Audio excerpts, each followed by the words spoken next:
You've heard the saying, big things come in small packages. Well, that is totally true for TELO's electric mini truck. I'm Kurt the CyberGuy. Follow me at CyberGuy.com or you can get my newsletter for free there.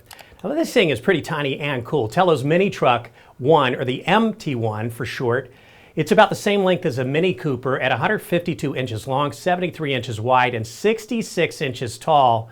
The bed of the truck is about 5 feet in size. Now, it's made by TELO Trucks, a startup automaker based in where?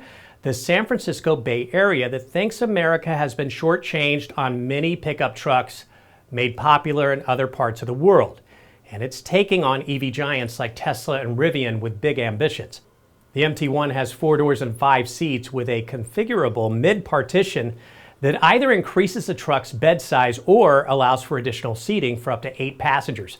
With its cab-forward profile and absence of a hood, the TELO mini truck offers a spacious interior that defies its exterior dimensions. The vehicle is equipped with a 106 kilowatt per hour battery and a 20-minute fast-charging battery pack. It's also got a 350-mile range on a single charge. It can go from 0 to 60 in 4 seconds flat with its 500 horsepower motors. So how much does this tiny truck cost? Well, around 50 grand before any potential electric vehicle tax credits. More crazy cool tech like this at cyberguy.com. Are you getting my newsletter? Open a browser, type in cyberguy.com, and click the little red button.